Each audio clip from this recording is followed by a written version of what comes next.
मेरे प्यारे बच्चों, आप सभी को नमस्कार। क्या हाल है आप सभी के? उम्मीद है आप ठीक ठाक होंगे, मस्त होंगे, बढ़िया होंगे। मेरे नन्हे मुन्ने प्यारे बच्चों, आइए आगे बढ़ते हैं, कुछ बेहतर और बढ़िया करने का प्रयास करते हैं। आज मेरे प्यारे बच्चों हम परसेंटेज खत्म कर चुके हैं, तो आज हम शुरू कर रहे हैं सक्सेसिव। लेकिन सक्सेसिव भी जब मैं कराऊंगा तो उसमें परसेंटेज के बहुत सारे सवाल दोबारा आपको मिलेंगे। आइए मेरे प्यारे बच्चों, एक शब्द होता है जिसे हम कहते हैं सक्सेसिव।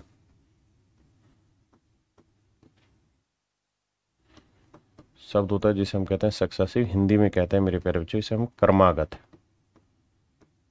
जिसकी गति हर क्रम के बाद हो।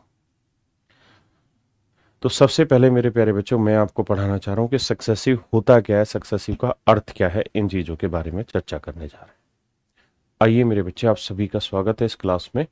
आदर्श, सौरभ, गौतम, निखिल, खुशबू, रितु, अभिषेक, विष्णु, निखिल, भाई इतना बड़ा क्यों लिख रहा हूं, हितेश, ठीक है भाई, अनिकेत, सौरभ। आइए देखिए मेरे प्यारे बच्चों, जैसे मान लीजिए मैं आपको ये कहूं कि भाई एक शर्ट का मार्क प्राइस है, एमआरपी है 100 रुपीज।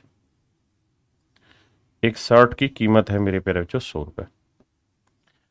एक बुरशर्ट है, शर्ट है, उसकी कीमत 100 रुपए है। आप दुकान पे गए तो मार्क प्राइस उस पर 100 रुपए लिखा था।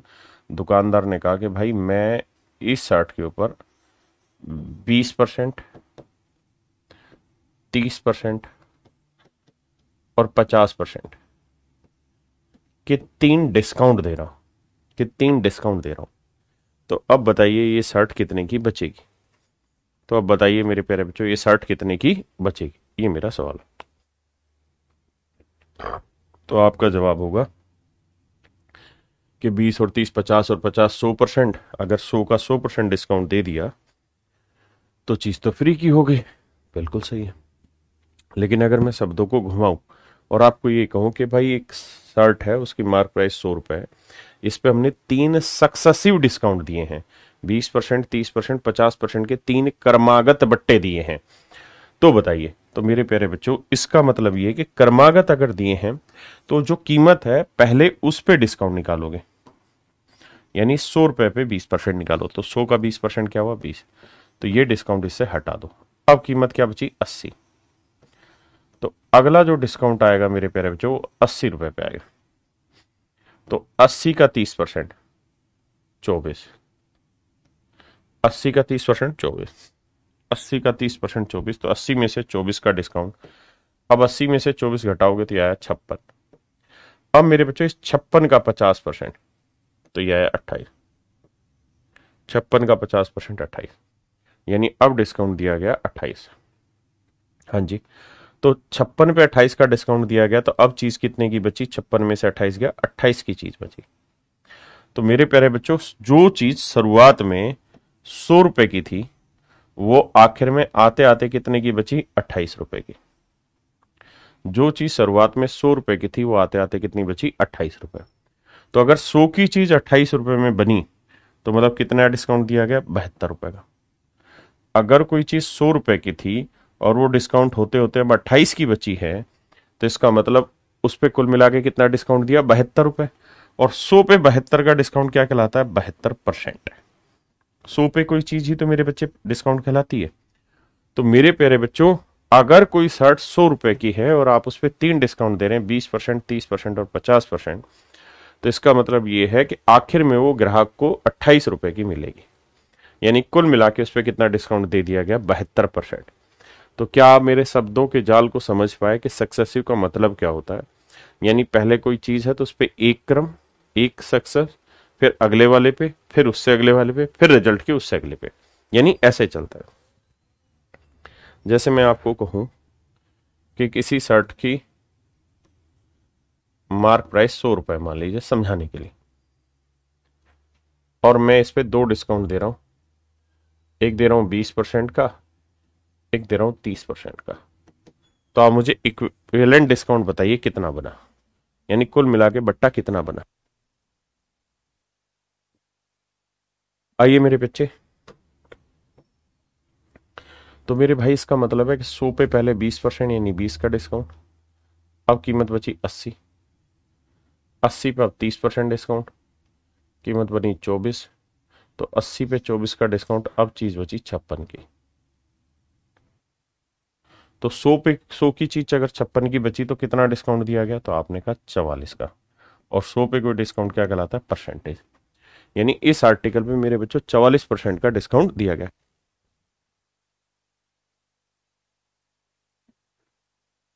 देखिए मेरे बच्चे, अब मैं इसी बात को थोड़ा और घुमाता हूं।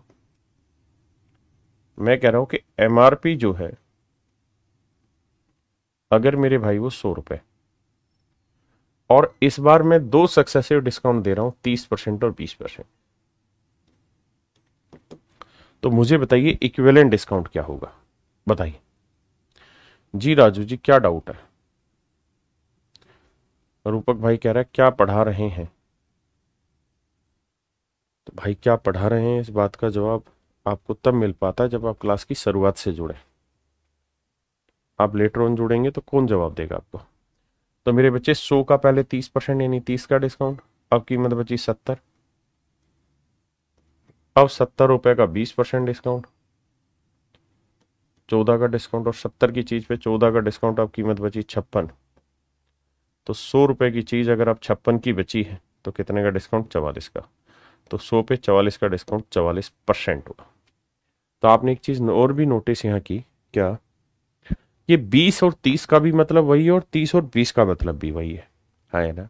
यानी सक्सेसिव निकालते वक्त मैं X% Y% और Z% ले लूं, या Z% X% Y% ले लूं, यानी सीक्वेंस से कोई इफेक्ट नहीं पड़ेगा। No impact on sequence, sequence से कोई इंपैक्ट नहीं पड़ेगा। सीक्वेंस से मेरे प्यारे बच्चों सवाल के पर कोई भी फर्क नहीं पड़ेगा। हाँ जी। तो मेरे बच्चों एक बात ध्यान दीजिए, अगर मैं कहूं कि भाई X% और Y%, क्या आप इस बात को समझ गए? सबसे पहले बताइए, ये सीक्वेंस से कोई फर्क नहीं पड़ता सक्सेसिव के, चाहे इंक्रीज हो या डिक्रीज हो। अच्छा, अगर मैं कहूं कि भाई 100 रुपए किसी चीज की कीमत है, कोई पैसा है, 100 रुपए आपने इन्वेस्ट किया, इसके ऊपर पहले साल आपको 10% इंक्रीज मिलेगा, अगले साल आपको 20% इंक्रीज मिलेगा। तो बताइए 2 साल में कुल मिला के कितना इंक्रीज हो गया?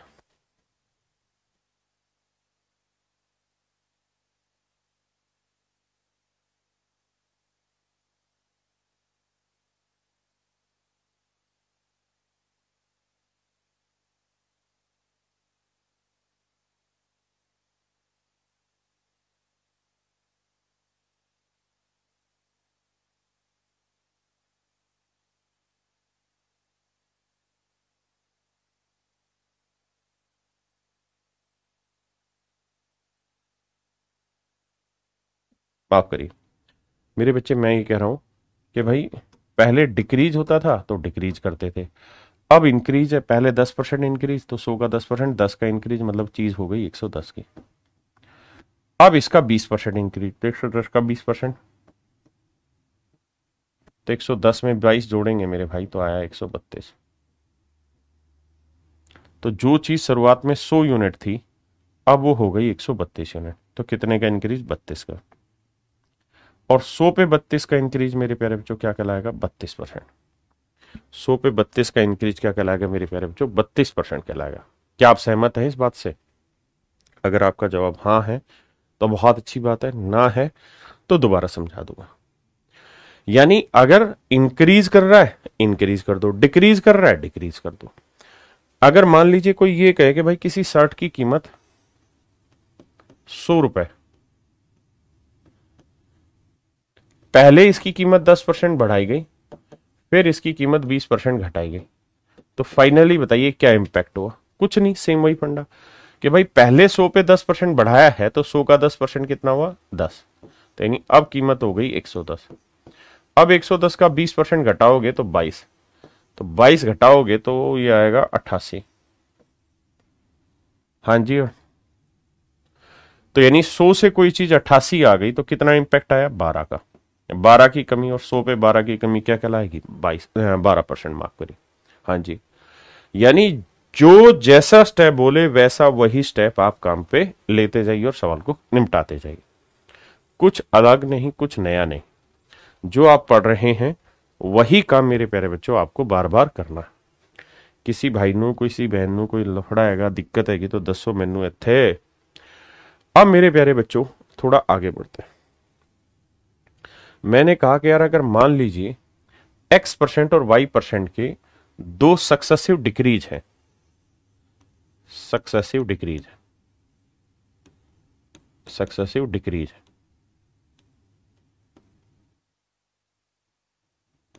तो आप मुझे इक्विवेलेंट डिक्रीज बताइए। इक्विवेलेंट डिक्रीज बताइए।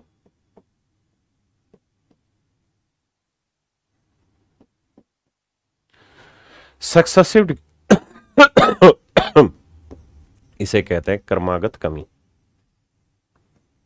इसे कहते हैं मेरे बच्चों क्रमागत कमी, और इक्विवेलेंट डिक्रीज को कहते हैं समतुल्य कमी, तुल्य कमी।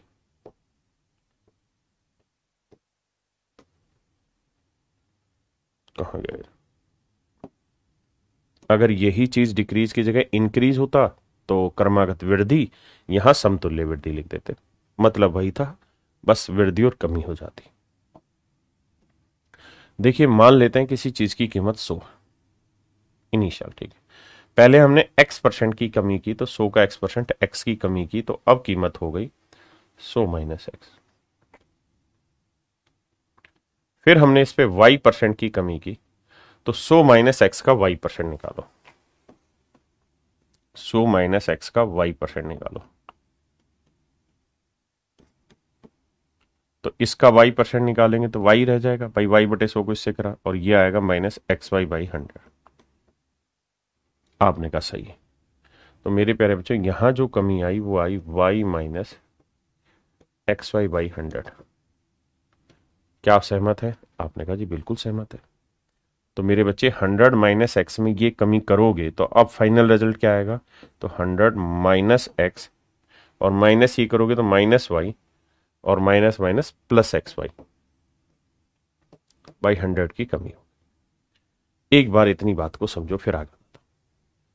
अब मेरे प्यारे बच्चों मैं आपसे ये जानना चाह रहा हूं कि 100 यहां से माइनस कॉमन ले दूं तो ये आया x plus y minus x y by 100। हाँ जी, तो जो चीज मेरे प्यारे बच्चों शुरुआत में 100 की थी, जो चीज मेरे बच्चों शुरुआत में 100 की थी, अब वो फाइनल में आते आते कितने की बची? कितने की?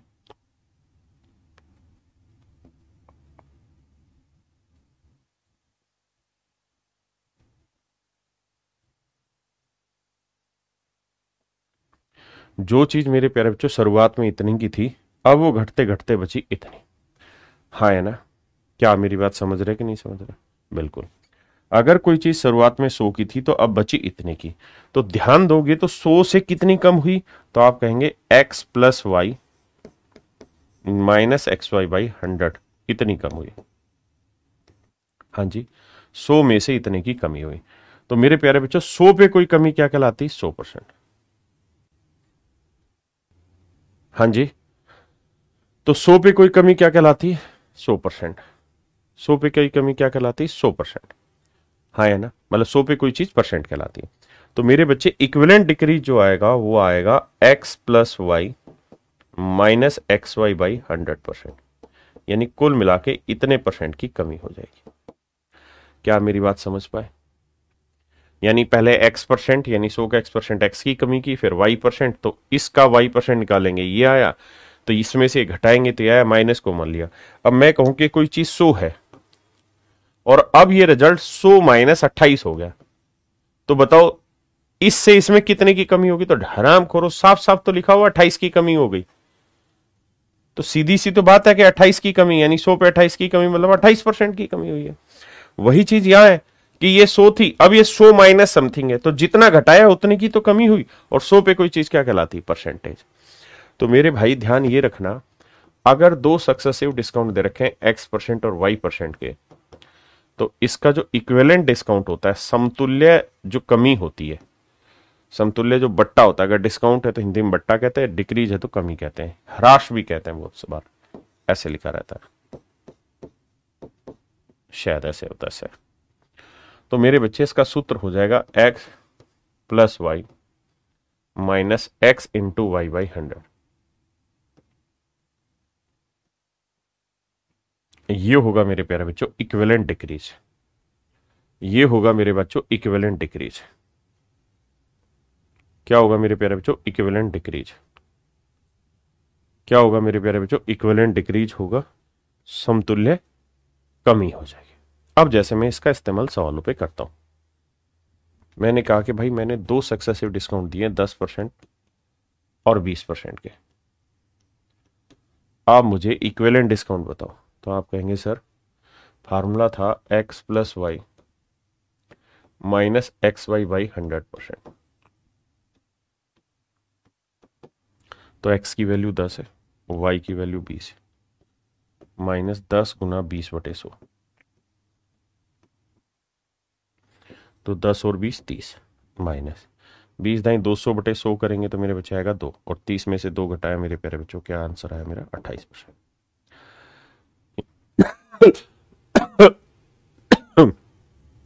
मैं आपको कहूं कि भाई 12% और 15%, तो 12 प्लस 15 माइनस 12 गुना 15/100, 12 15 27 माइनस 12 15 180/100, तो 1.80, 27 में से 1.80 घटाएंगे तो मेरे बच्चे आंसर आएगा 25.2%। ये मेरे प्यारे बच्चों मेरा आंसर है 25.2%। हाँ जी, मैं आपको कहूं 10% और 12%, दो सक्सेसिव डिस्काउंट है, इक्विवेलेंट डिस्काउंट बताइए क्या होगा। तो मेरे प्यारे बच्चों x plus y minus x गुना वाई बटे 100, तो 10 और 12 22, 10 12 120/100 यानी 1.2, घटाएंगे तो आएगा 20.8। ये हुआ मेरे प्यारे बच्चों इक्विवेलेंट डिस्काउंट। हाँ जी, गौरव कह रहा है सर आप कमेंट तो देखिए, Tanvi crystal clear platinum clear, thank you Sudhir sir, मेरा ऐप आप कमेंट नहीं देखते हैं, बावले हो रखे हैं कमेंट के पीछे। आप सीधा पढ़ने की कोशिश करिए सवाल पे, और सवाल से रिलेटेड कमेंट करिए। आइए, रिश्रिता का कमेंट है सर मेरे पास आपकी 2015 की किताब है, उसी से तैयारी करो बेटा, अगर पैसे नहीं है घर में, सामर्थ्य नहीं है तो उसी से करो, और अगर है तो अपडेटेड ले लो, क्योंकि 2015 के कंटेंट में और अब के में डिफरेंस है, बाकी मर्जी। अब मेरे बच्चे आगे, आप बहुत बार वो सुनना पसंद करते हैं जो आप सच्चाई में आज सुनना पसंद करते हैं मुझसे, मतलब जो आपकी इच्छा है आप मुझसे वही सुनना पसंद कर रहे हैं। अब बताइए मेरे बच्चे,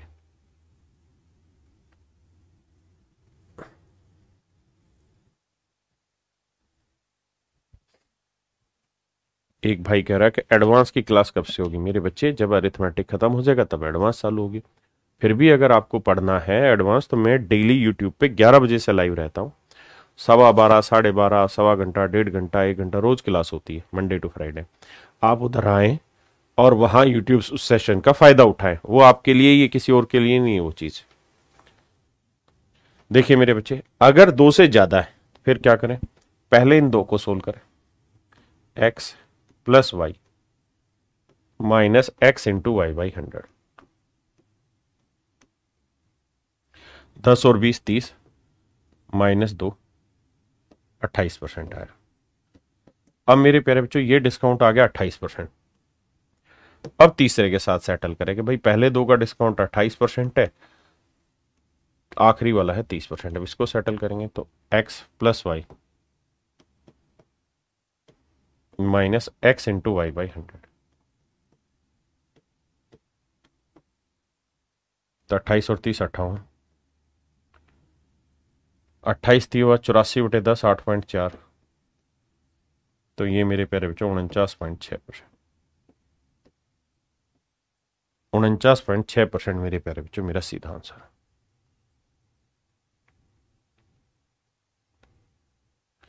मेरे प्यारे बच्चों 49.6% मेरा सीधा आंसर है।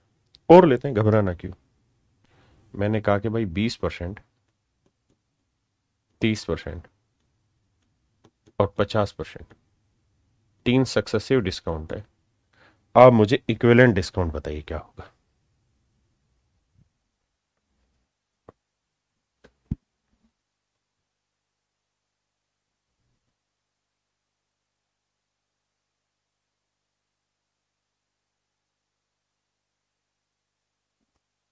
देखिए मेरे बच्चे, 20 और 30 का एलसीएम ना, 20 और 30 को सेटल करोगे तो 20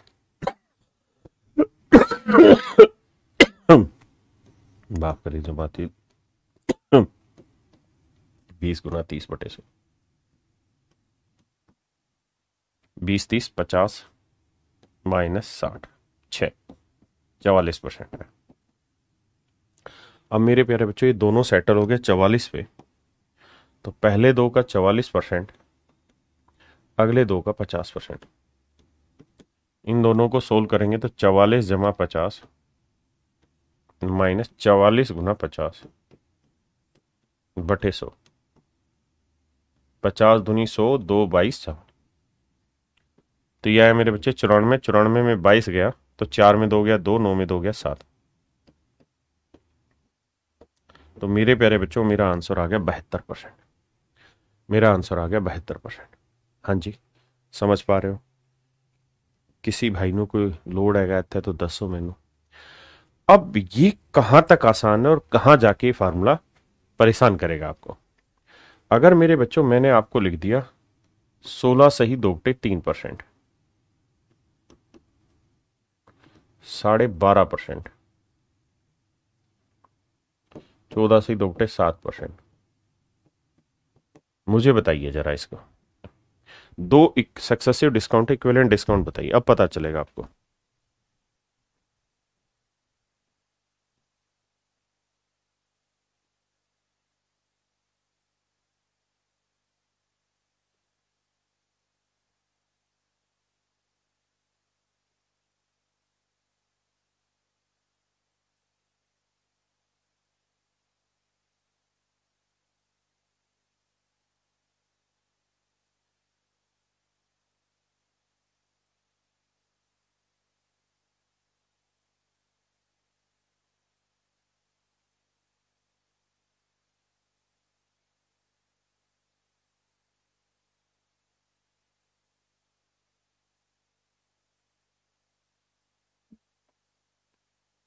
देखिए मेरे प्यारे बच्चों,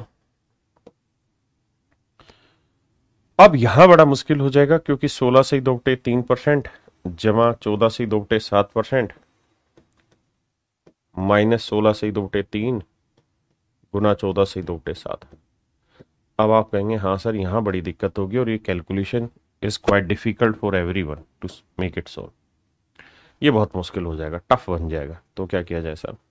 तो सर जब डाटा ऐसा हो जो हम x plus y minus x y by 100 से करने में सहज ना हो, खासकर फ्रैक्शन के मैटर में, फिर कैसे काम किया जाए वो समझिए। भाई आप एक बात तो जानते हैं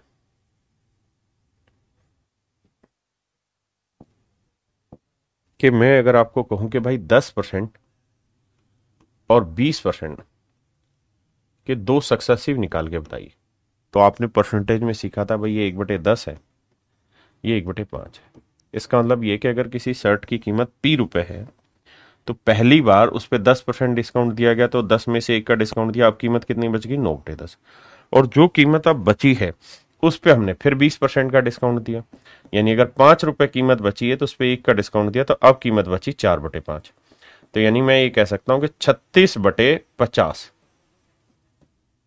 P अब उसकी कीमत हो गई।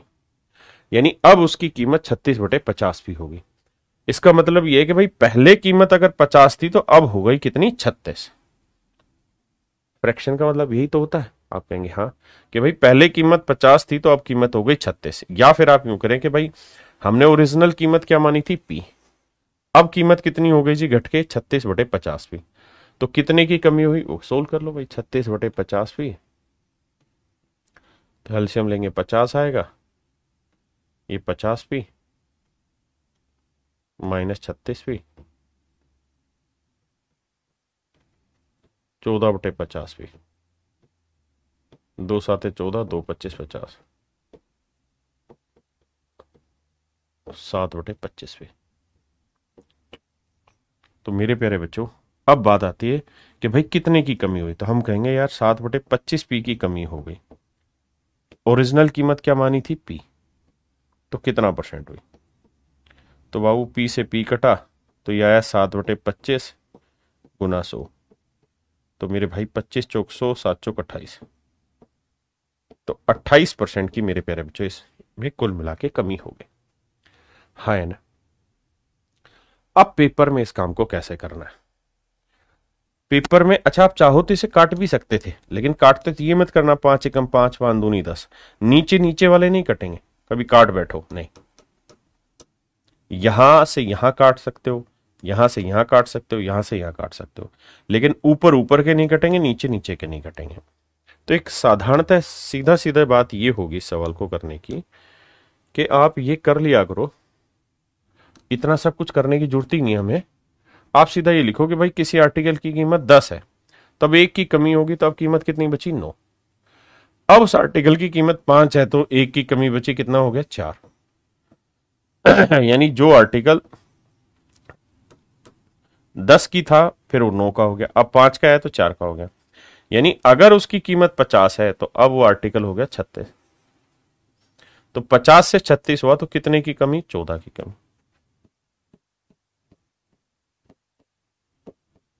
तो 50 दूनी 100, 14 दूनी 28%।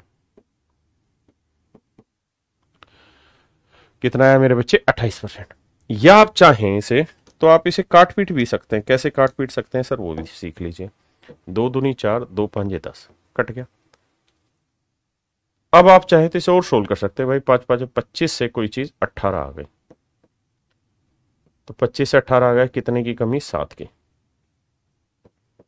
तो 7 की कमी 25 पे तो 100 पे कितना, तो मेरे भाई 28% मेरा आंसर। तो मेरे प्यारे बच्चों मेरा आंसर आ गया 28%। हाँ है ना। तो मेरी बात को थोड़ा तरजीह दिया करें और ध्यान से समझा करें, मैं आपको कहना क्या चाह रहा हूं।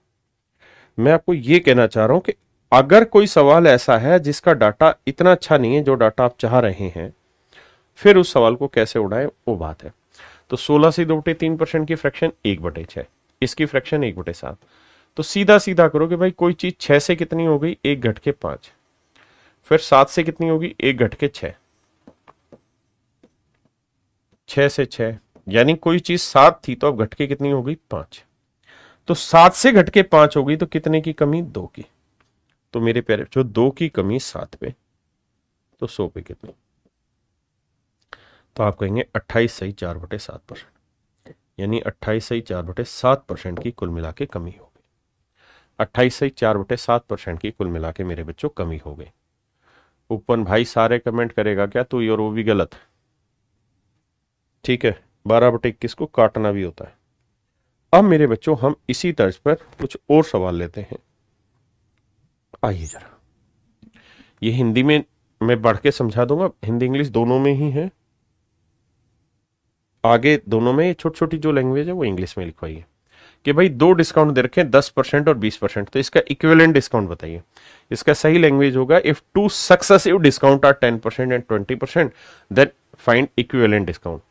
यदि दो क्रमागत बट्टे 10% और 20% है तो समतुल्य बट्टा ज्ञात करें।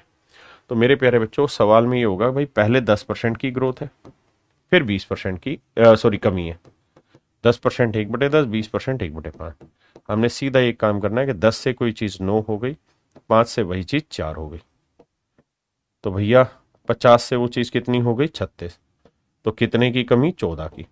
अब ये बात आप डायरेक्ट भी समझ सकते हैं कि 50 पे कोई चीज 14 है तो 100 पे डबल हो जाएगी, कितनी आ जाएगी 28%। 28% आ जाएगी मेरे भाई, बताइए।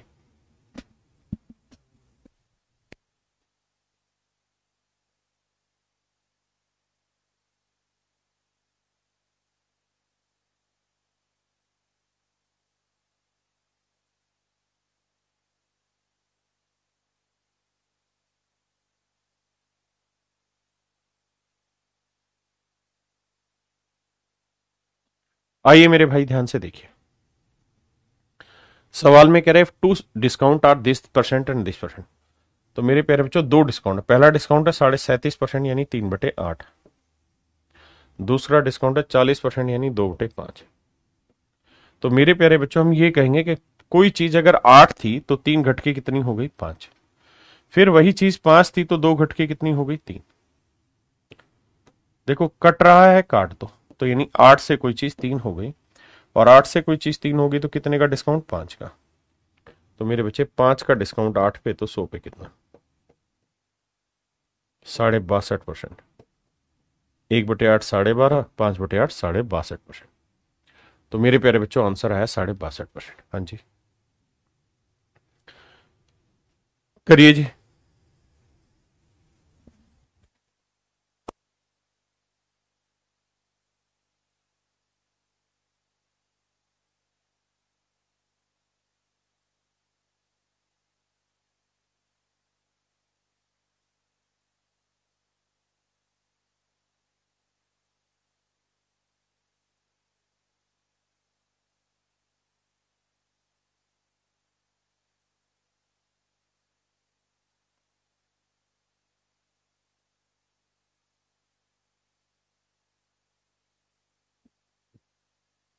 आइए मेरे बच्चे तो 11 से 1/9% की फ्रैक्शन 1/9 और 12.5% की फ्रैक्शन 1/8।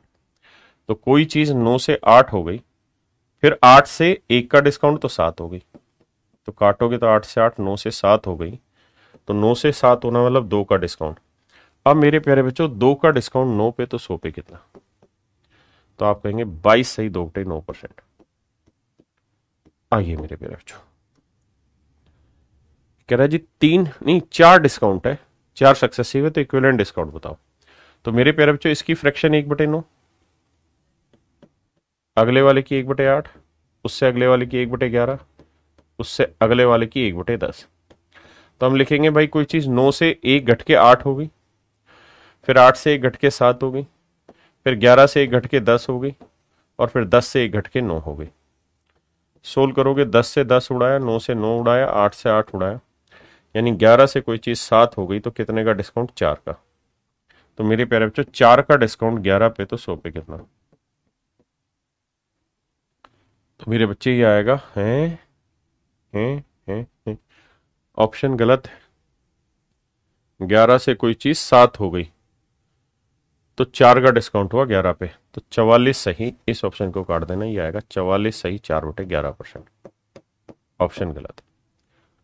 ठीक है जी पक्का 1/11 होगा, नहीं नहीं 1 मिनट सही सही सही सही, सही मैं गलत कर रहा हूं। 1/11 कितना होता है माफ करना भाई, 9 सही 1/11 माफी चाहता हूं। तो 4/11 होगा, 9 चौक 36 सही 4/11%। ऑप्शन ए ऑप्शन जी। ये सारी क्लासेस सी सेट के लिए मोर देन एनफ है। कह रहा है किसी व्यक्ति ने वेतन में पहले 20% की वृद्धि की, तो 20% का इंक्रीज किया मेरे बच्चे, तो यानी 1/5 का इंक्रीज, मतलब कोई चीज 5 थी तो 1 का इंक्रीज हो गई तो कितना हो गया 6, फिर 20% की कमी कर दी उसमें, यानी अब अगर वो 5 है तो 1 की कमी कर दी, कितनी हो गई 4। तो कह रहा है जी फाइनल रिजल्ट बताओ, तो भाई 5 5 25 और 6 चौक 24, यानी हम ये कह रहे हैं कि कोई चीज शुरुआत में 25 थी तो अब कितनी हो गई 24, तो कितने की कमी 1 की, 1 की कमी 25 पे तो 100 पे कितनी, तो आंसर होगा मेरे बच्चे 4%। आंसर होगा मेरे बच्चे 4%। हाँ जी आंसर होगा 4%। अच्छा यहां एक बात और भी ध्यान देना, जब भी किसी आर्टिकल में पहले X% का इंक्रीज किया जाए फिर उसमें X% का डिक्रीज किया जाए, या पहले X% का डिक्रीज किया जाए फिर उसमें X% का इंक्रीज किया जाए, तो मेरे बच्चों हमेशा ही डिक्रीज होगा, या फाइनल रिजल्ट जो आएगा वो हमेशा ही एक्स स्क्र बाई 100% का माइनस माइनस माने डिक्रीज ही होगा। जैसे हमारे सवाल में कहा भाई पहले 20% बढ़ाई फिर 20% घटाई, तो 20 का वर्ग कितना हुआ जी 400, 400 बटे 100, 400 बटे 100, क्योंकि रेट 20 थी तो 20 का वर्ग 400 बटे 100%, यानी 4% की कमी होगी। ये मेरे प्यारे बच्चों मेरा कहना है। बाकी से आप सक्सेसिव से करें, ज्यादा मजेदार है। कहता है यदि घन की लंबाई, चौड़ाई और ऊंचाई को क्रम से 5, 5 और 20% से, ये मैंने पहले ही आपको बता रखा है सिंपल वे में। इस पे आ जाइए। कहता है किसी संख्या में पहले 40% की वृद्धि हुई तो 40% की फ्रैक्शन 2/5, माशाल्लाह। फिर 25% की कमी हुई, 25% 1/4, 1/4 की कमी हुई। फिर 15% का इंक्रीज हुआ, 5% 1/20 तो 15% 3/20 का इंक्रीज हुआ। फिर 20% की कमी हुई, 20% की फ्रैक्शन 1/5। अब बस इसी सिस्टम में लिख दोगे भाई 5 से 2 बढ़ के 7 हो गई, फिर 4 से 1 बढ़ के घट के 3 हो गई, 20 से 3 जुड़ के 23 हो गई, 5 से 1 घट के 4 हो गई। अब जरा ध्यान दीजिए, 4 से 4 ने मिटवा दिया और तो कुछ कट नहीं रहा, 7 3 23 नहीं, तो 5 5 25, 25 दूनी 50, 500 आया ये। यहां देखोगे तो 7 या 21, 21 3 63 और 21 दूनी 42 और 6 48, 483। तो मेरे बच्चे बताओ 500 से कोई चीज 483 हो गई तो कितने की कमी, 17 की। अब मेरे बच्चे 17 की कमी 500 पे तो 100 पे कितनी। अब आप जानते हैं भैया 100 से 100 कटा, 5 ये 15, 5 चौक 20, 3.4% की कमी, 3.4% की डिक्रीज हुई, 3.4% की मेरे प्यारे बच्चों कमी हुई है। एक भाई कह रहा है व्हाट्सएप चैनल का लिंक नहीं खुल रहा है। मेरे प्यारे बच्चों मैं दोबारा से भी लिंक डलवाता हूं और उसको फॉलो कर लीजिए व्हाट्सएप चैनल को, क्योंकि बहुत सारी इंफॉर्मेशन अब मैं वहीं पे देता हूं, क्योंकि व्हाट्सएप में खुद भी चला लेता हूं।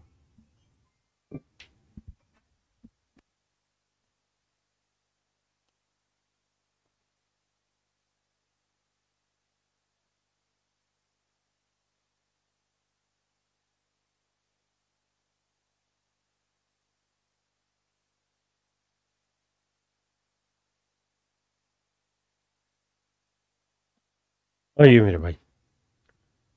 कहता है मोटरसाइकिल के मूल्य में प्रतिवर्ष 4% का ह्रास होता है, ह्रास माने कमी होती है। तो मेरे प्यारे बच्चों 4% की फ्रैक्शन क्या हुई, 1/25। तो यानी हर साल 25 से 1 कम होके 24 हो जाएगी। अगले साल फिर 4% की कमी हुई तो फिर 25 से 24 हो गई।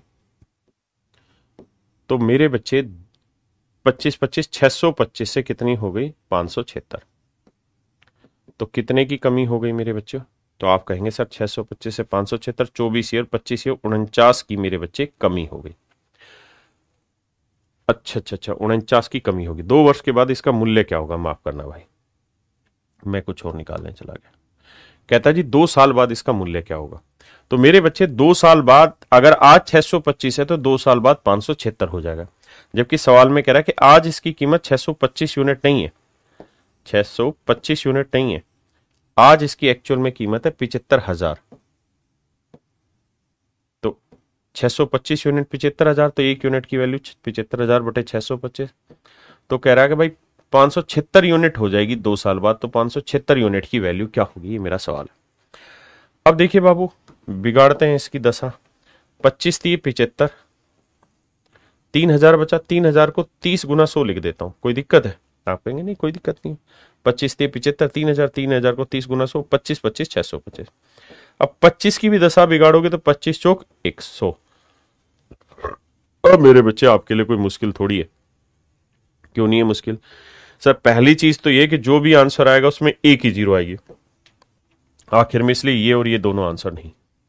अब 4 3 12, 120 को गुना करेंगे तो 0, 12 6 72, 12 7 84 और 7 91, 12 5 60 और 9 69। तो मेरे बच्चे option C is your correct answer. हाँ जी, option C is your correct answer my dear. Percentage में मैं इन चीजों को आपको ऐसे सिखा रहा था कि भाई 75,000 कीमत है, ठीक है भाई, पहले साल 4% की कमी यानी 1/25 यानी 24/25 हो गया, अगले साल फिर 24/25। हाँ जी,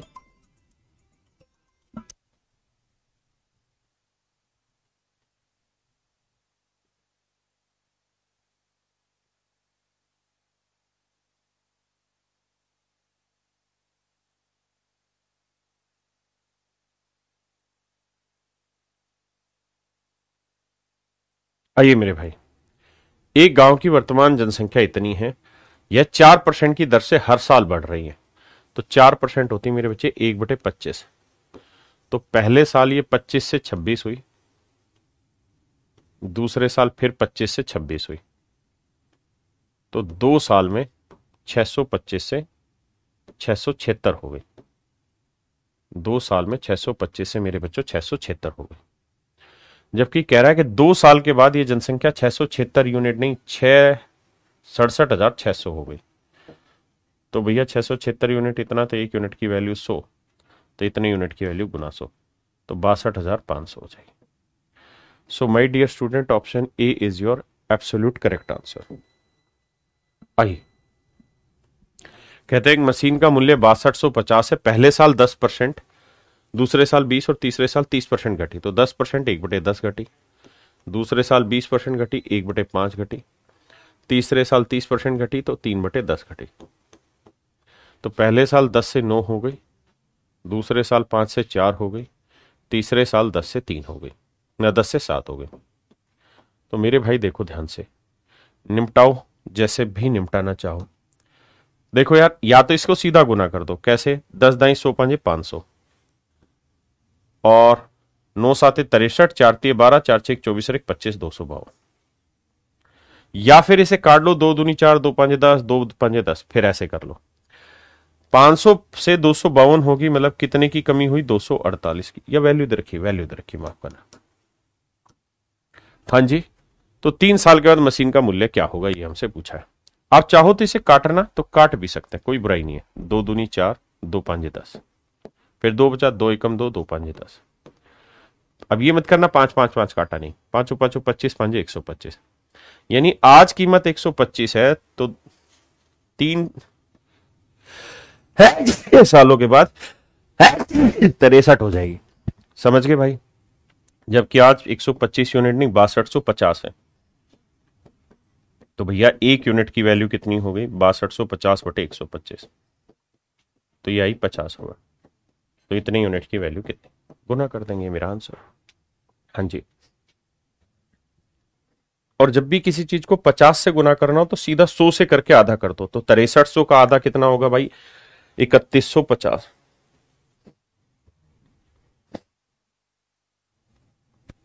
करिए मेरे भाई।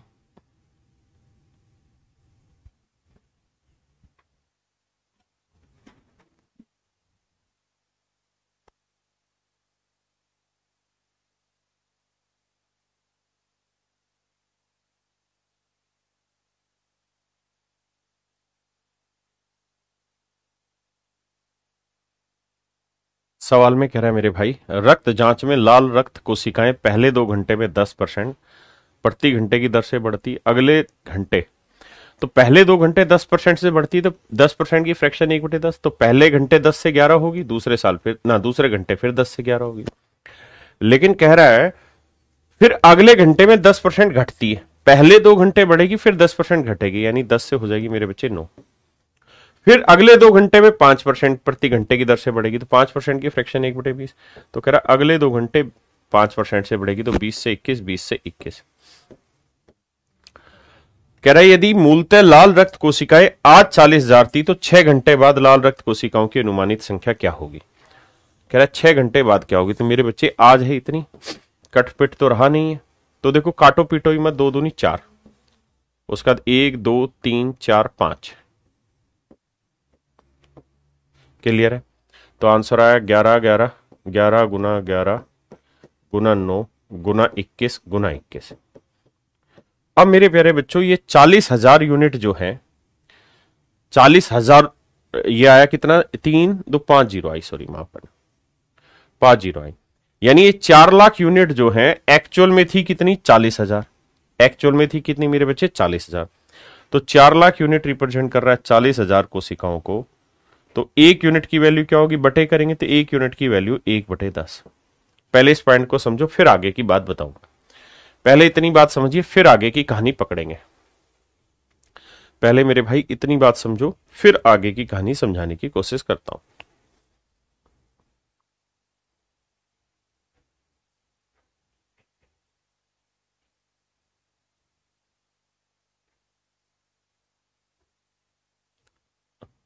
क्या इतनी बात समझ गए कि भाई एक यूनिट, 4 लाख यूनिट रिप्रेजेंट कर रहा है 40,000 को, तो एक यूनिट की वैल्यू 40,000 बटे 4 लाख काटोगे 1/10 आएगा। तो जो भी मेरा आंसर होगा बटे 10 होगा। अब समस्या क्या है सवाल को के साथ, उसको सुनिए। समस्या ये है मेरे प्यारे बच्चों, कह रहा है कि अप्रोक्सीमेट वैल्यू बताओ। अप्रोक्सीमेट वैल्यू बताइए, अनुमानित मान ज्ञात करिए। यानी जो मेरे पास ऑप्शन दे रखा है ना, वो एग्जैक्ट नहीं दे रखा, अप्रोक्सीमेट दे रखा है। एक भाई कह रहा है फिर से समझाइए। आओ दोबारा समझाता हूं, वैसे इतना है नहीं जितने में आप टाइम खराब कर रहे हैं। एक एक लाइन से समझना। कह रहा है the red blood cells in A blood sample grows by 10%, grows by 10% per hour in first 2 our. पहले 2 घंटे में कहता लगातार 10% बढ़ रही है। 10% की फ्रैक्शन भाई होती है 1/10, तो 10 से 11, 10 से 11। उसके बाद कह रहा है decrease by 10% in next 1 hour. कहता अगले 1 घंटे के लिए 10% घट रही है। तो 10% की फ्रैक्शन 1/10, 10 से 9 हो रही है। फिर कह रहा है कि अगले 2 घंटे के लिए इन नेक्स्ट 1 आवर, ठीक है, सॉरी पेन बदल लेता हूं, remain constant in next 1 hour. कहता फिर अगले 1 घंटे कांस्टेंट रहती। कांस्टेंट रहती मतलब जैसी थी वैसी रहेगी, यानी 10 से 10 ही रहेगी, तो उसको लिखने का फायदा नहीं क्योंकि कट जाएगा। And again increase by 5% per hour in next 2 hours. कहता अगले 2 घंटे में फिर से 5% बढ़ रही है। तो 5% की फ्रैक्शन मेरे प्यारे बच्चों 1/20। तो भाई चौथे घंटे तो कांस्टेंट है, फिर 20 से 21 होगी, अगले में फिर 20 से 21 होगी। अब इसे सोल्व करना है। हाँ जी, अब कहानी ये कि कट पिट नहीं रहा, और अगर मेरे बच्चे कट पिट नहीं रहा तो फिर गुना करो। तो गुना करोगे तो ये आएगा 40,000 नहीं 4 लाख। और ये गुना करने की जरूरत ही नहीं, ये ऐसे ही लिखो 11 गुना 11 गुना 9 गुना 21 गुना 21, क्योंकि डाटा का नेचर तो यहीं से पकड़ेंगे। अब 4 लाख यूनिट ओरिजिनल नहीं थी, ओरिजिनल कह रहा था 40,000 ब्लड सेल्स थी, रेड ब्लड सेल 40,000। तो एक यूनिट की वैल्यू क्या होगी, तो मूर्खो इससे भाग नहीं दोगे 4 लाख से, और भाग दोगे तो 1/10 नहीं आएगा, और 1/10 आएगा तो एक यूनिट की वैल्यू 1/10, तो इतने यूनिट की वैल्यू कितनी, बटे 10। ये मेरा आंसर होगा। लेकिन मैंने ये कहा कि मैं इसे डिजिटल सम से भी कर सकता था, फैक्टर से भी कर सकता था, बहुत सारी चीजों से कर सकता था, लेकिन मेरे लिए समस्या ये है कि ये अप्रोक्सीमेट आंसर दे रहा है। और अगर मेरे भाई ये अप्रोक्सीमेट आंसर दे रहा है तो मैं यहां कोई भी फंडा इस्तेमाल नहीं कर सकता, ना मैं यूनिट डिजिट का कर सकता हूं, ना मेरे प्यारे बच्चों मैं यहां पे यूनिट डिजिट भी नहीं कर सकता। इसके अलावा और क्या नहीं कर सकता, डिजिटल सम भी नहीं लगा सकता, और कुछ मेथड नहीं लगा सकते। तो हमें ये सोल्व करना पड़ेगा। अब बात करते हैं कि how do we solve this very fast. So let's come, कैसे सोल्व जल्दी से कैसे किया जाए। देखिए मेरे बच्चे, ये तो तय है कि मेरा जो आंसर है वो 40,000 नहीं होगा, क्योंकि उससे तो बढ़ के वैल्यू आ रही है। 45 होगा, 50 होगा या 48 होगा, यानी अप्रोक्सीमेट वैल्यू दे रखी है। तो देखो यार, 11 11 121 हुआ, गुना 9 हुआ, गुना 21 21 441 हुआ। हाँ जी, 21 21 441 हुआ। किसी भाई ਨੂੰ कोई दिक्कत है, कहता है लोड आएगा तो 10 यार, बटे 10 कर रहे हैं। तो 10 से मेरे बच्चे जब इसे आप भाग दोगे तो 10 से भाग दोगे तो मान लो 10 से यहां डिवाइड करते हैं तो 44.1 लिख सकते हैं ना इसको।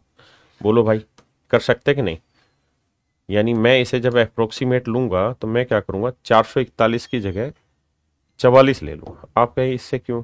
सर क्योंकि मुझे लगभग वैल्यू निकालनी है। आप 121 की जगह 20 ले लें, अप्रोक्सीमेट वैल्यू निकालनी है। तो अप्रोक्सीमेट वैल्यू निकालते हैं भाई, गुना करेंगे। तो देखो यार, 44 को लिख देंगे 11 गुना 4। तो 11 को 121 से करेंगे, 11 11 121 और 11 एकम 11, तो ये हो जाएगा मेरे बच्चे कितना, 11 का क्यूब 1331। अब 1331 को करना है 9 गुना 4 से, तो 9 से करोगे 9 एकम 9, 9 तिया 27, 9 तिया 27 और 2 29, 9 एकम 9 और 2 11, और 4 से करोगे तो ये आएगा, आप जान ही रहे 45, 4 नीम 36, 4 7 28 और 3 31, है ना, और 4 नीम 36 और 3 39, 4 एकम 4 और 3 7, 4 एकम 4, यानी लगभग मेरा उत्तर 48,000 के आसपास आना चाहिए। तो 48,000 के आसपास मेरे प्यारे बच्चों मेरा कौन सा ऑप्शन दे रहा है? C option. हाँ है ना? तो ये मेरा तरीका होगा। क्लियर है? जो भाई कह रहा है 9 की जगह 81 आएगा, क्यों आएगा भाई 9 की जगह 81? बता, कोई कारण तो बता। क्लियर है मेरे भाई? बाकी आप अपने हिसाब से कैलकुलेशन कर ले, जो आए वो चेक कर ले। एक भाई कह रहा है 9 को 10 से काट देते हैं। 9 को 10 से भी काट सकते हैं, मैं उसमें भी आपको मना नहीं करूंगा, लेकिन वो ज्यादा अप्रोक्सीमेशन हो जाएगा, बट कर सकते हैं। कह रहा है किसी शहर की जनसंख्या पहले साल 16 से 2.3% बढ़ती है, तो फ्रैक्शन हुई 1/6, यानी 6 से पहले साल 7 हो गई। दूसरे साल 37.5% घटती है, 3/8, तो यानी 8 थी तो 3 घट के कितनी हो गई, 5। तीसरे साल 57 से 1/7% बढ़ती है, यानी 4/7, तो 7 थी तो 4 बढ़ के कितनी होगी मेरे प्यारे बच्चों, 11। तो 3 साल में क्या रिजल्ट आया, ये मेरे प्यारे बच्चों मेरा सवाल। तो 7 से 7 आया, 8 छिंग 48 और 11 पंजे 55, यानी मेरे प्यारे बच्चों 3 साल पहले अगर जनसंख्या 48 यूनिट थी तो अब हो गई 55 यूनिट। और सवाल में कह रहा है कि अब जनसंख्या हो गई 1,65,000। तो भाई 55 यूनिट 1,65,000 को रिप्रेजेंट कर रहा है, तो 1 यूनिट की वैल्यू कितनी, 55 थी 165, 3,000। तो 48 यूनिट की वैल्यू कितनी, 48 गुना 3,000, 1,44,000। ये मेरे प्यारे बच्चों आज की मेरी वर्तमान जनसंख्या है। 3 साल बाद 1,65 हो जाएगी। हाँ जी, कर लीजिए रुपेश भाई, जिसको जो अप्रोक्सीमेशन पिछले में लगता है वैसे कर लीजिए, जो भी आंसर आ रहा हो।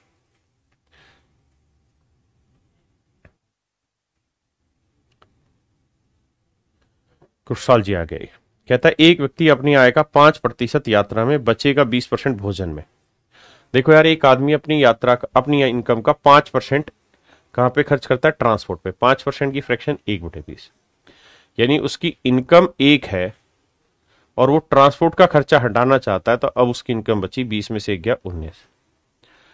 अब कह रहा है 20% भोजन पे खर्च करता है, फूड पे, तो 20% की फ्रैक्शन 1/5, तो 5 में से 1 भोजन पे खर्च करता है, तब उसकी इनकम बनी 4।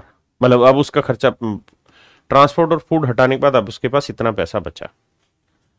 अब मेरे बच्चे कहता है कि अब इतना पैसा मान लो कुल मिला के बचा, इसमें से भी वो 120 रुपए डोनेट कर देता है, और अब बचा 1,400 रुपए। मैं कह रहा हूं अगर ये डोनेट नहीं करता तो इस सारे सिस्टम के बाद 1,400 और 120 1,520 बचे होने चाहिए थे ना भाई। इन दो खर्चे हटाने के बाद उसका 1,520 बचे होंगे, तभी तो 120 का डोनेट किया और आखिर में 1,400 बच गए, तो नहीं उससे पहले उसका 1,520 रुपए थे। अब कैलकुलेशन बैठाते हैं, 4 5 20, 5 5 25, तो यानी किसी आदमी की ओरिजिनल इनकम 25 यूनिट थी, तो अब रह गई 19 यूनिट, और अब एक्चुअल में उसकी इनकम बची 1,520 रुपए। तो 19 7 19 8 152, 19 निम्न 171, यानी 80 रुपए। 1 यूनिट 80 रुपए, तो 25 यूनिट 25 गुना 80 रुपए, तो यह आएगा मेरे बच्चे 2,000। तो मेरे प्यारे बच्चों उसकी एक्चुअल जो इनकम है वो 2,000 रुपये।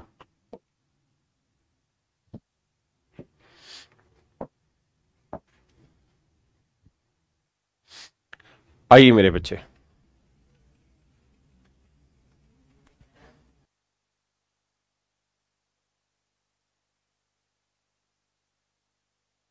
आइए मेरे बच्चे, कहता है कॉन्ट्रैक्टर के पास कुछ तार है, 10% भाग चोरी कर लिया गया, 10% की फ्रैक्शन 1/10।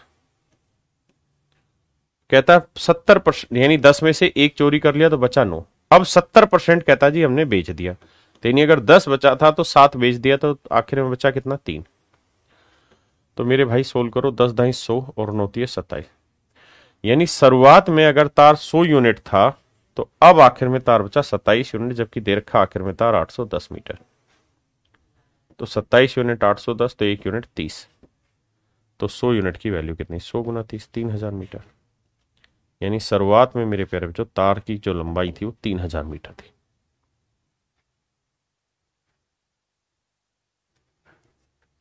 हाँ है ना।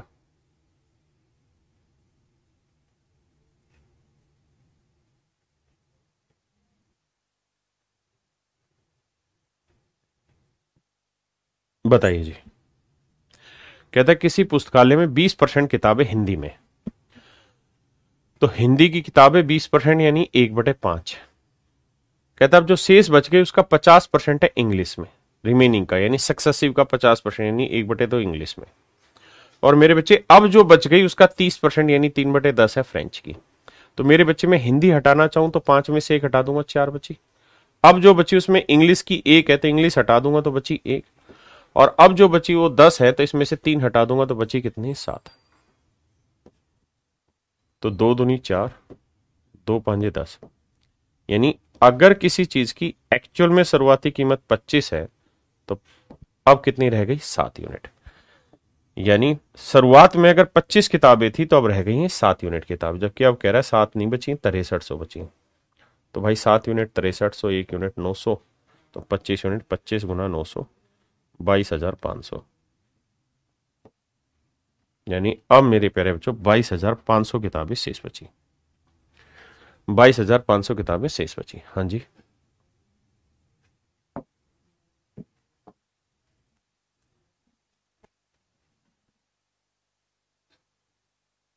कहता है एक निर्माता कुछ सामान थोक विक्रेता को 25% लाभ पर और थोक विक्रेता फुटकर को 20% लाभ पर। कहता है निर्माता 25% प्रॉफिट पे चीज डिलीवर कर रहा है, यानी 4 की चीज होलसेलर को 5 की दे रहा है, और कह रहा है होलसेलर 20% यानी 1/5 का प्रॉफिट ले रहा है, यानी होलसेलर 5 में चीज खरीद के 6 की दे रहा है। और कहता है जो किसको दे रहा है, रिटेलर को, रिटेलर 28% का प्रॉफिट कमा रहा है, 28%, 4%, 1/25, तो 28% हुआ 7/25, 7 गुना हुआ तो 7/25 प्रॉफिट पे दे रहा है। यानी 25 में खरीद के रिटेलर 7 का प्रॉफिट लेके 32 में बेच रहा है। तो बाबू 5 से 5 काटा, 4 8 32, यानी शुरुआती कीमत अगर मैन्युफैक्चरर के लिए 25 थी तो अब उस आर्टिकल के लिए ग्राहक को देना पड़ेगा 48 यूनिट। ये शुरुआत है, मैन्युफैक्चरर था, और ये लास्ट है कस्टमर। और ये जो रिजल्ट आता है पहली यूनिट और आखिरी यूनिट का आता है। तो यानी अगर 25 यूनिट में मैन्युफैक्चरर ने बनाया था तो 48 यूनिट में ग्राहक को मिलेगा, जबकि कह रहा है ग्राहक को मिला 9600 रुपए का। तो 48 यूनिट 9600, 1 यूनिट 200, तो 25 यूनिट कितना, 25 गुना 200, यानी उत्तर आएगा मेरे भाई 5000। उत्तर आएगा मेरे प्यारे बच्चों 5000। हाँ जी।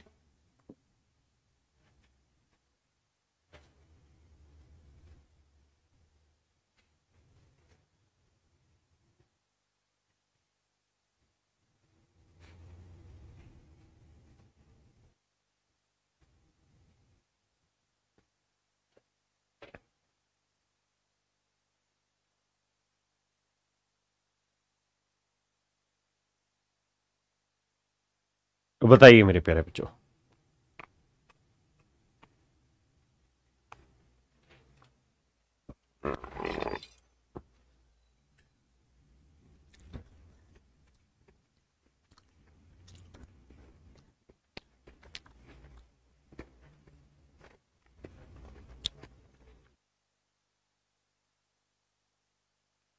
देखिए मेरे भाई, सवाल में कह रहा है प्रति वर्ष एक मशीन की कीमत अपने पहले की कीमत का 10% कम हो जाती है, फिर भी प्रत्येक दूसरे वर्ष मशीन का रखरखाव होता है।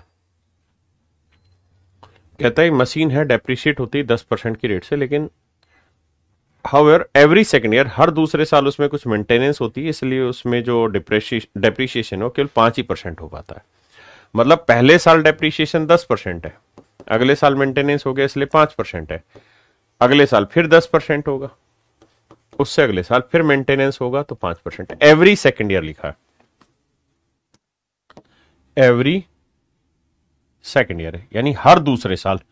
तो ये बना दूसरा, फिर ये दूसरा बना। तो कह रहा है भैया कहानी समझा दो क्या है। कहता है if at the end of the fourth year the value of the machine stand at rupees this, then find the value of machine at the start of the first year। तो मेरे बच्चे 10% की फ्रैक्शन 1/10, 5% की fraction 1/20, यानी 10 से कोई कीमत 9 हो गई, फिर 20 से कोई कीमत 19 हो गई, फिर 10 से कोई चीज 9 हो गई, फिर 20 से कोई चीज 19 हो गई। मेरे बच्चे सोल्व करोगे तो 2 दूनी 4, 1 2 3, 40,000 यूनिट है। तो अब कीमत कितनी हो गई, तो आप कहेंगे 19 गुना 19 होता है 361। हाँ जी, ऐसा भी करना नहीं है, सिर्फ इतना ही लिखिए अभी तो, 9 गुना 9 गुना 19 गुना 19, ये मेरा आंसर है। अब कीमत हो गई इतनी। अब कह रहे हैं यदि चौथे वर्ष के अंत में मशीन की कीमत इतनी है, तो पहले वर्ष के आरंभ में मशीन की कीमत क्या थी, हमारा सवाल। अब देखो मेरे भाई, चौथे साल के एंड में कीमत इतनी है, जबकि दे रखी है कितनी भाई, 1,46,205, 46,205। तो एक यूनिट की वैल्यू क्या होगी, बटे आएगा। मुझे समझाना इसलिए लिख रहा हूं, ऐसे आपको तो समझदार हो, ऐसा करने की जरूरत ही नहीं। तो कह रहा है जी इसकी वैल्यू क्या होगी, तो गुना करना। तो देखो यार, काट पीट मचानी और कुछ है नहीं। देखो 4 6 10 और 11 2 13 5 18, 9 से कटेगा तो 9 एकम 9, 5 बचा, 9 6 54, 2 54 2 बचा, 9 दूनी 18, 4 बचा, 9 चौक 36, 9 5 45, फिर 9 से काटेंगे, 9 एकम 9, 7 बचा, 9 8 72, 0 9 5 45, 19 से काटेंगे, 19 निम्न 171, 19 5 95, फिर 19 से काटेंगे, 19 5 95। तो यानी मेरे प्यारे बच्चों एक यूनिट की वैल्यू 5 आ गई। तो इतनी यूनिट की वैल्यू कितनी होगी, गुना 5। तो 40,000 गुना 5 करोगे तो मेरे भाई आंसर आएगा 2 लाख। कितना आएगा मेरे बच्चे, 2 लाख। ये मेरे प्यारे बच्चों मेरे सवाल का सही उत्तर है। कुल मिला के ये कहानी है सक्सेसिव इंक्रीज और डिक्रीज की। मेरे प्यारे बच्चों अगर सक्सेसिव इंक्रीज हो तो इसे नाम दिया जाता है compound interest. Compound interest Hindi में इसे हम कहते हैं चक्रवृद्धि ब्याज। चक्रवृद्धि ब्याज। और अगर मेरे प्यारे बच्चों सक्सेसिव डिक्रीज है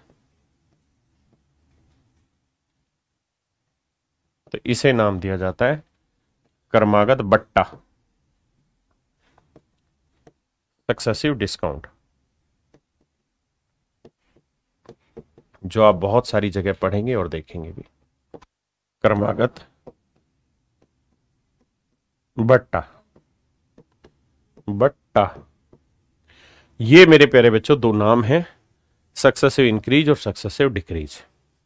तो मेरे बच्चों कल हम पढ़ना शुरू करेंगे, मतलब अगली क्लास में हम पढ़ना शुरू करेंगे कंपाउंड इंटरेस्ट के बारे में, क्रमागत वृद्धि के बारे में। क्योंकि चक्रवृद्धि ब्याज होता क्या है, चक्रवृद्धि ब्याज यही बताता है कि भैया हर साल जो भी प्रिंसिपल है उस पर इंटरेस्ट लगा, फिर प्रिंसिपल और इंटरेस्ट पे फिर इंटरेस्ट लगा, यानी सक्सेसिव इंक्रीज है। तो कल मेरे बच्चों हम इस बात पे चर्चा करेंगे। आज के लिए इतना ही। Thank you, have a nice day to everyone.